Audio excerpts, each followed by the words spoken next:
ஆஹா, என்ன ஒரு விசித்திரமான சம்பவம் இது. ஒரு மான்ஸ்டர் ஒரு ராக் மீது சிறுநீர் கழித்தபோது அடுத்த நொடியே அந்த ராக் மீது விசித்திரமான செடிகள் முளைத்தன. உடனே ஒரு மேன் அவற்றை ஒன்று ஒன்றாக வெட்டி தேடி பார்த்தார். கடைசியில் அவர்கள் தேடியதை கண்டுபிடித்தார்கள். ஒரு வுமன் தன் டாகை எடுத்து அதை இரண்டாக வெட்டினார், பின் அதில் ஊதினார். உடனே அந்த சிறு மேன் விழித்தான். சீக்கிரமாக ஒரு ப்ளூ ஜெம் தோன்றியது.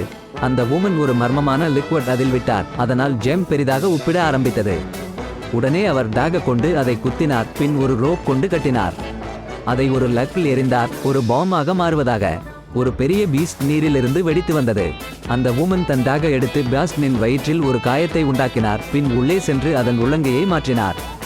அதன் பின்னர் அந்த பீஸ்ட் ஒரு ஸ்டிக்கி சப்ஸ்டன்ஸ் துப்பினது. அந்த வுமன் உடனே அந்த கூ ஒரு பேகில் சேகரித்தார், அதை ஒரு டினோசாருக்கு ஊட்டினார்.